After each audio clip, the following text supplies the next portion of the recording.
Okay, so I finally managed to get to what is in some ways an easier part, although it's still difficult, of the essay of Jung's that I'm trying to unpack. It's the introduction to his Psychology and Alchemy. It's called Problems of Alchemy. And I've done several videos on this already that express the first two-thirds and then get sort of stuck. I sort of get stuck in the problem of three and four, which is impossible to convey. And in some sense, I would just say that Jung is really concerned with the sort of archetypal significance of the numbers one, two, three, and four, um, as am I might add. And for him, in some way, his book, Psychology and Alchemy, is designed to get at that problem, at least in part. But he also talks a great deal about psychology in relation to Christianity and um, the relevance of sort of alchemical and Gnostic traditions as compensating the sort of, I don't know, mainstream religious expressions in the church and in Christ. And now he wants to continue. And so I'm going to be going from paragraph 32 and page 202 in Murray Stein's Jung on Christianity to try and share more of what Jung feels is important to talk about. I began my introduction with wholeness, human wholeness, as the goal to which the psychotherapeutic process ultimately leads. This question is inextricably bound up with one's philosophical or religious assumptions.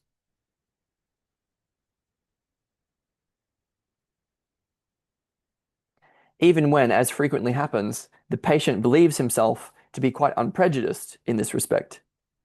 The assumptions underlying his thought, mode of life, morale, and language are historically conditioned down to the last detail, a fact of which is often kept unconscious by lack of education combined with lack of self-criticism.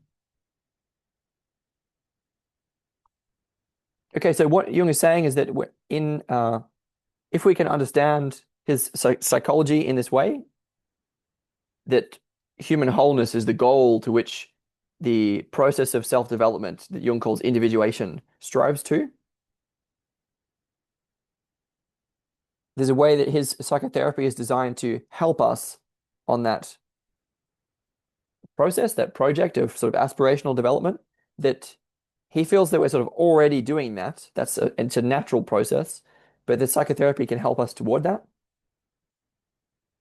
And that in consequence, because it's about wholeness, our religion, right, or our spirituality, our deepest axiomatic assumptions, our metaphysics in a way, are tied into that process, and therefore, in a way, unavoidable. Addressing them is unavoidable. Otherwise, he was just pointing out that all of these sort of axiomatic assumptions that we take for granted about what is reality, what are we doing here, who are we, and so on, they're often they're very conditioned, right, historically, and they're often very much not looked at. And there's a way that on this process of really getting toward our own wholeness, that they can come into view, can come into consciousness in a way that is not otherwise possible.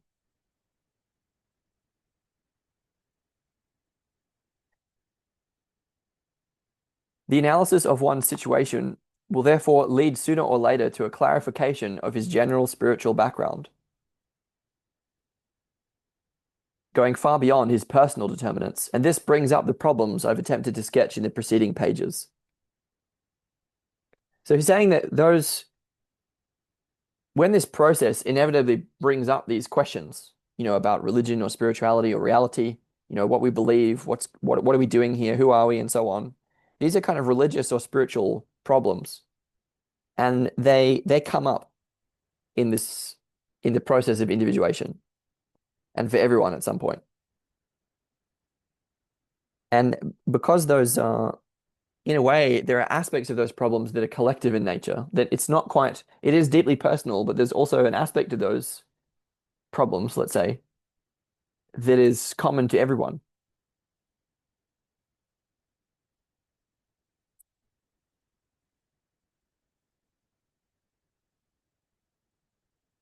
So he would sort of talk about in a way, the transpersonal sources of religion, or the collective unconscious. And that brings up, I would say, these problems that he's been talking about, for example, in terms of Gnosticism and alchemy, inevitably. He says this phase of the process is marked by the production of symbols of unity, the so-called mandalas,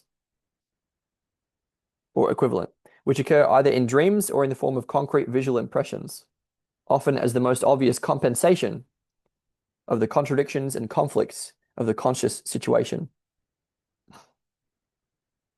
So he's saying that in situations where we encounter these like deep questions, right, about what is truth, what are we doing here, what is reality, is God real, and so on. These questions often come up when we're in states of profound conflict, dis-ease. And that conflict can be expressed as the condition of duality, being stuck in two. And that's kind of symbolically equivalent to Christ's crucifixion, when we're stuck in those deep states of inner conflict that we all get stuck in from time to time. And Jung notices, and it is an empirical observation, that when we get stuck in those states, when those times come along, that we tend to, well, there's something that happens, and symbols of unity tend to arise. And we might not be very visual people, so it might only happen in a sort of dramatic and concrete way for those of us who are visual. But nevertheless, there are, I would say, insights or expressions that come to us that can restore a sense of wholeness, as he puts it. And he talks about that in terms of this production of symbols of the self.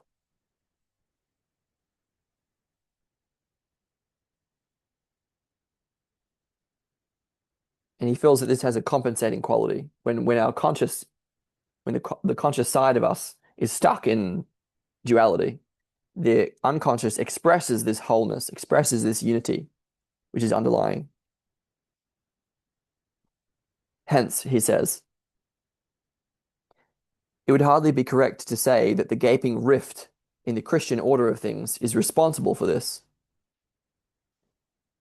since it's easy to show that Christian symbolism is particularly concerned with healing or attempting to heal this very wound. Okay, so he's just saying here that there's a way that through Christianity we've sort of inherited this conflict between good and evil, light and darkness, and he doesn't want to blame the Christians in a way, or Christian tradition, for this conflict between opposites that we find ourselves in. He takes it that Christianity attempts to heal this condition, which predates Christianity, but that it wasn't able to do so completely, hence we've inherited this conflict. It would be more correct to take the open conflict as a symptom of the psychic situation of Western man, and to deplore his inability to assimilate the whole range of the Christian symbol. So what he's saying is that if we could really grasp Christ, if we could really take in that symbol fully, then in a way the problem would resolve. But we find it impossible to do that. So he's saying that the Christian symbolism is in the same way concerned with healing that split that we exist within. And although it expresses this conflict between good and evil, it didn't originally cause that split condition. He says, as a doctor, I cannot demand anything of my patients in this respect. Also, I lack the church's means of grace. Consequently, I'm faced with the task of taking the only path open to me, the archetypal images, which in a sense correspond to the dogmatic images and must be brought into consciousness. So what he's expressing is that when, like, a lot of people find that the Christian symbol doesn't in a way fully or completely help them, or even at all help them to resolve the conflicts of their life. And Jung, as a doctor, has noticed that in response to that situation, one can work with archetypal images, and that can often profoundly help people to bring our sense of the archetypes, right? These powerful forces that move through us into our consciousness that can be deeply therapeutic, which he feels is in some way the only path left open when the dogmatic images have not worked as they're meant to. So making us or helping us to become conscious of those archetypes is what Jung feels is the kind of, in a way, the sine qua non of therapy, of psychology.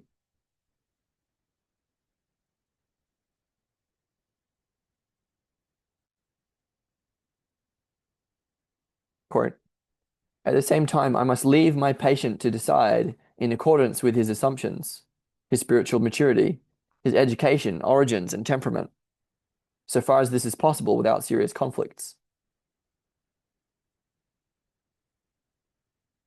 So he's primarily a doctor. He's not attempting to convert people or proselytize.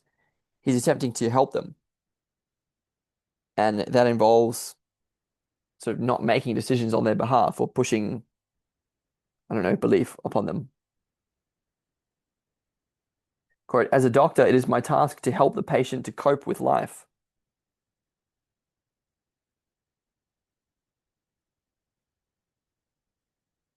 I cannot presume to pass judgment on his final decisions, because I know from experience that all coercion, be it suggestion, insinuation, or any other method of persuasion, ultimately proves to be nothing but but an obstacle, ultimately proves to be nothing but an obstacle to the highest and most decisive experience of all, which is to be alone with his own self, or whatever else one chooses to call the objectivity of the psyche. So there's a way that for Jung, he characterizes the process of psychology in organic metaphors. It's about allowing one to be who one is, not imposing a dogma from the outside.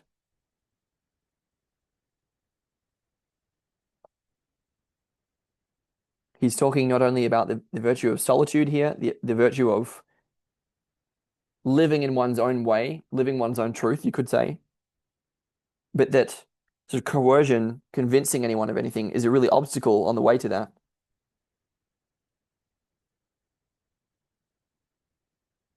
And that there is a kind of objective reality to the psyche, to our inner worlds that can't be explained away and can't be denied.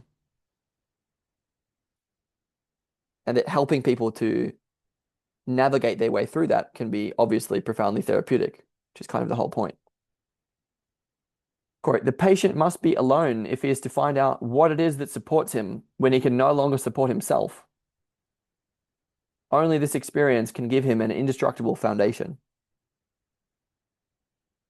And so that's what I will, I think, finish with. What he's saying is that there is, in a way, far more to us than we realize that there is. And when we encounter deep conditions of crisis, solitude, conflict, deep questions, existential questions, when we encounter our brokenness, then it's upon ourselves that we can draw as a resource. We can draw upon our quote unquote sources of inner strength. And for Jung, he thinks about that as the archetype of the self, the archetype of wholeness within us, which expresses what we could call God, the God within. And that's a kind of support, it's a foundation that we have. And only our being alone with that can help us to realize that there is far more to us than we realize that there are, than we know that there is, typically.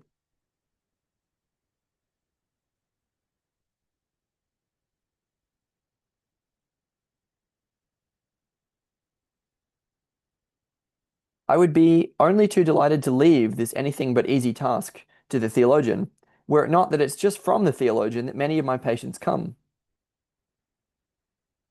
They ought to have hung on to the community of the church, but they were shed like dry leaves from the great tree, and now find themselves hanging on to the treatment.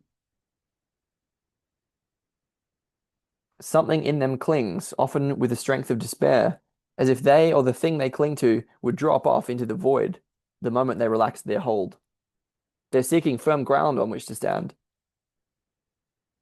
Since no outward support is of any use to them, they must finally discover it in themselves. Admittedly, the most unlikely place from the rational point of view, but an altogether possible one from the point of view of the unconscious. We can see this from the archetype of the lowly origin of the Redeemer. Okay, so what he's expressing here is that it's really not only was he talking about the virtue of solitude and resolution and humility and being with our brokenness and orienting toward our own wholeness as a way of life, but that this problem, this condition that we find ourselves in, is we can't really leave that to the theologians. A lot of people are in need of support, and that a lot of people have been hurt by the church and have had to leave those communities, and that's a great loss. And he doesn't think of that as a victory.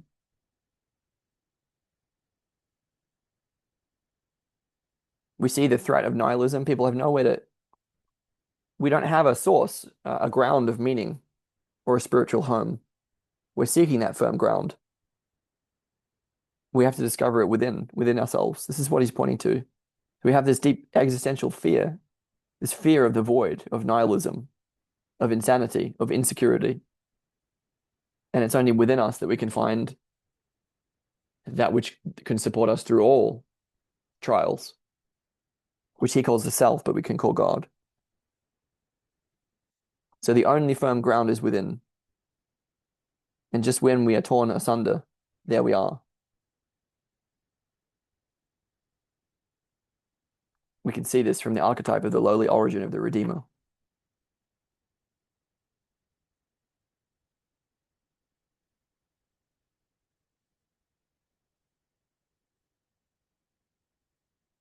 The way to the goal toward wholeness seems chaotic and interminable at first, and only gradually do the signs increase that it leads anywhere. The way is not straight, but appears to go round in circles.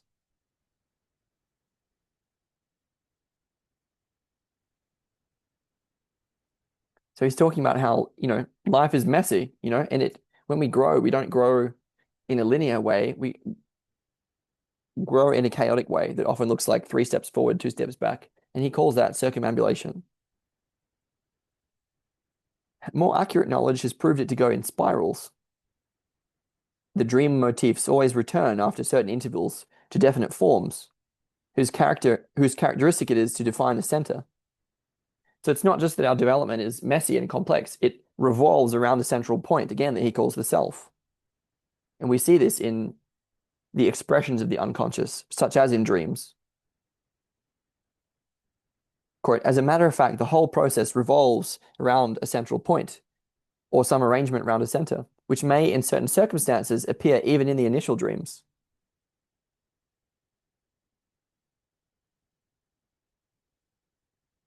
As manifestations of unconscious processes, the dreams rotate or circumambulate around the center, drawing closer to it as the amplifications increase in distinctness and in scope.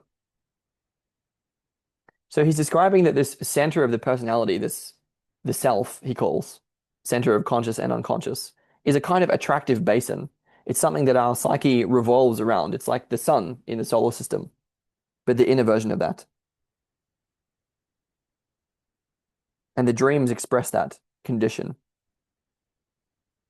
It's a way of describing our personal growth in terms of spiral dynamics. We sort of spiral in and toward the self. Owing to the diversity of the symbolical material, it's difficult at first to perceive any kind of order at all, nor should it be taken for granted that dream sequences are subject to any governing principle.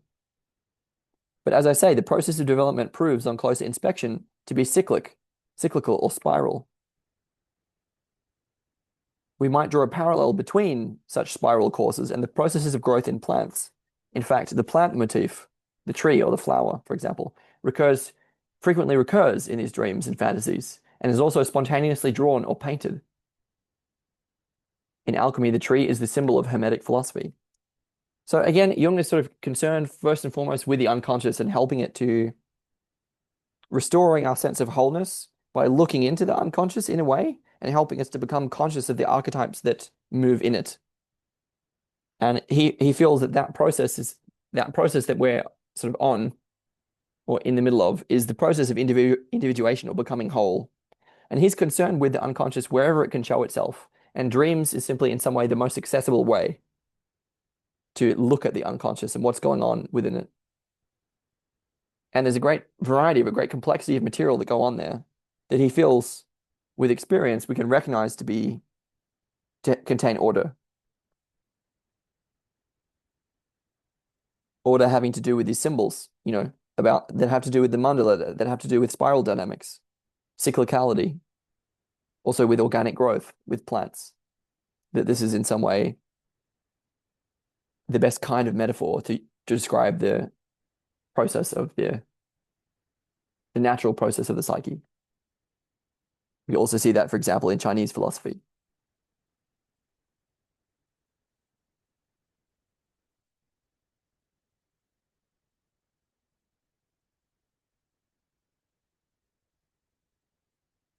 And yeah, I think what I want to do is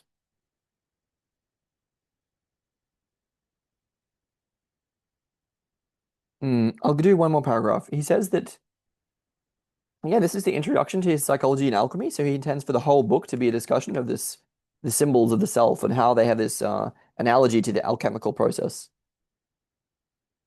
which is obviously very in depth. And he says the first of the following two studies, that which composes part two of the book, deals with a series of dreams which contain numerous symbols of the center or goal, meaning the self. The development of these symbols is almost the equivalent of a healing process. So there's a way that when we can help or support the self to express itself, that in itself is developmental, that in itself is healing. And these mandala dreams, they concern that self, that center. Quote, the center or goal thus signifies salvation in the proper sense of the word, which is the whole point of his psychology, is that if we can become more conscious of that which is within us, including, but by no means limited to, the archetype of the self, that is salvific, that is healing. The justification for such a terminology comes from the dreams themselves, for these contain so many references to religious phenomena that I was able to use some of them as the subject of my book, Psychology and Religion. It seems to me beyond all doubt that these processes are concerned with the religion creating archetypes. Okay, so what he's talking about first and foremost is that this center of personality, which we could call the God within, or that he calls the self, has a saving power, and that's an empirical claim. And these kinds of processes that go on in the deep psyche, they're concerned with the archetypes which create religions. So what we're talking about in a way is revelation. This material is the stuff from which religions are made in a way.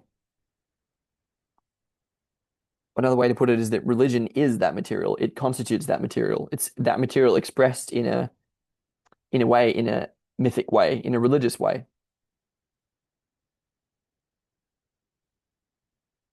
Whatever else religion may be, those psychic ingredients of it,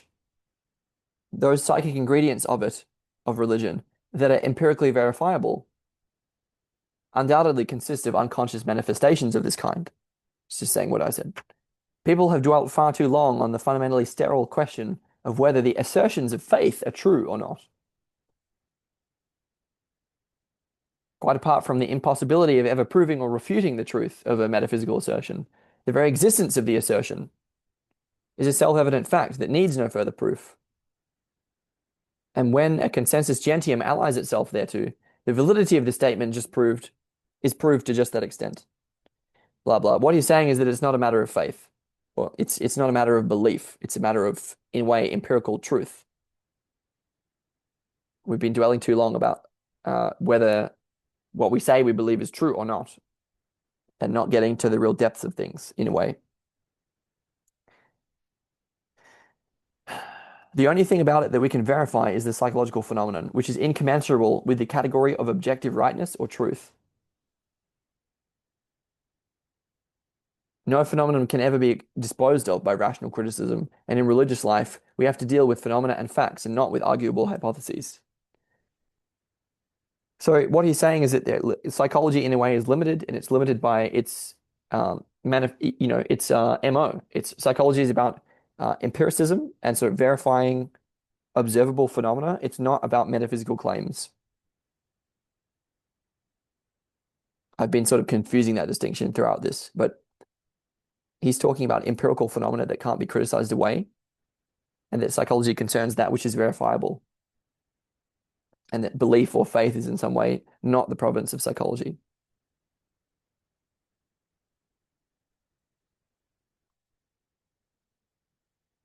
Yeah, and so I will continue this later, but what he's about to talk about is that the process of the treatment that he calls psychotherapy, analytical psychology, it's a sometime in life we encounter our own dark side, and the process of psychotherapy can, in a way, support that or help us through such moments of crisis. And that's what he calls, in a way, the first step of the individuation process, the encounter with the shadow, confrontation with the shadow. And that's what I'm going to talk about next.